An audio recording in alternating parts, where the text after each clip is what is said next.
شروع کرتی ہوں اللہ تبارک و تعالیٰ کے نام سے جو بڑا مہربان اور نہایت رحم کرنے والا ہے۔ ایک نوعمر لڑکا ہامتا ہوا یمن کی مسجد میں داخل ہوئے اور آتے ساتھ ہی زاروں قطار رونے لگا۔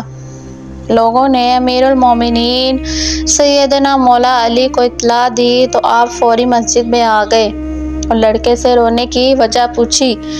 لڑکا کہنے لگا، اے امیر المومنین، میرا نام مات الدین ہے۔ میری پیدائش سے پہلے میری ماں کے شوہر چند لوگوں کے ساتھ سفر پر گئے تھے۔ وہ لوگ تو واپس آ گئے ہیں مگر میرے والد واپس نہیں آئے۔ جب میری ماں نے ان لوگوں سے پوچھا تو کہتے ہیں کہ تمہارا شوہر راستے میں فوت ہو گیا۔ میری ماں نے مال کے بارے میں پوچھا تو کہتے ہیں کہ کون سا مال، تیرے شوہر کے پاس تو کوئی مال نہیں تھا۔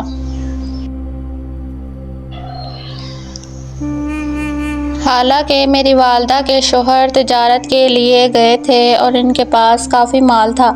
جب میری ماں نے قاضی کے پاس جانے کے لیے کہا تو ان مردوں میں سے ایک نے میری ماں کو گھر میں اکیلا دیکھ کر زنا کیا اور پھر شادی کا وعدہ کر کے غائب ہو گیا۔ میری ماں نے شرمندگی کے مارے کسی کو کچھ نہ بتایا اور جب میں پیدا ہوا تو میرا نام مات الدین یعنی دین کی موت رکھ دیا۔ اب جب میں نے کچھ ہوش سنبھالی تو میری والدہ نے مرنے سے پہلے مجھے سب قصہ سنایا۔ جب والدہ فوت ہو گئیں تو میں نے قاضی سے رجوع کیا لیکن قاضی نے انہی لوگوں کے حق میں فیصلہ دے دیا ہے۔ حضرت علی تمام لوگوں کو لے کر قاضی کے پاس پہنچے اور قاضی سے پوچھا کہ تم نے اس نازک معاملے میں کیسا فیصلہ کیا ہے؟ اس نے جواب دیا، ہم نے اس سے گواہ طلب کیا تو اس نے کہا کہ میرے پاس کوئی گواہ نہیں ہے۔ پھر میں نے ان سے قسمیں کھانے کا کہا تو ان سب نے قسمیں کھائی ہیں کہ واقعی ایسا ہی ہوا جیسا ہم کہہ رہے ہیں، تو میں نے ان کی بات پر یقین کر کے ان کو چھوڑ دیا ہے۔ اب سیدنا علی شیر خدا نے کہا کہ اس کا فیصلہ میں خود کروں گا۔ حضرت علی نے چند سپاہیوں کو بلایا اور ایک ایک شخص کو ایک ایک سپاہی کے حوالے کر دیا اور ان لوگوں سے کہا کہ تم کیا سمجھتے ہو کہ ہم تمہاری حرکت سے ناواقف ہیں؟ ہمیں سب معلوم ہے۔ آپ نے ایک حکم اور دیا ہے کہ ان سب کے چہرے کپڑے سے ڈھانپ دیے جائیں اور سب کو مسجد کے ایک ایک ستون کے پیچھے کھڑا کر دیا جائے۔ پھر ہم نے کاتب کو اپنے پاس بلایا اور سپاہیوں سے کہا کہ میں جب بلند آواز کروں، تکبیر کہوں تو ایک ایک کر کے ان میں سے ایک ایک کو لے آنا۔ پھر آپ نے پہلی بار تکبیر کہی اور ایک سپاہی پہلے ملزم کو لے آیا۔ مولا علی نے اس کو اپنے سامنے بٹھا کر حکم دیا کہ اس کے چہرے سے کپڑے کو ہٹا دو اور کاتب کو کہا کہ میرا سوال اور اس کا جواب قلم بند کرو۔ حضرت علی نے اس سے پوچھا کہ تم کس دن اس کے باپ کے ساتھ روانہ ہوئے تھے؟ اس نے جواب دیا، فلاں دن فلاں مہینے میں۔ کہا کس مقام پر پہنچے؟ کہا اس مقام پر پہنچے۔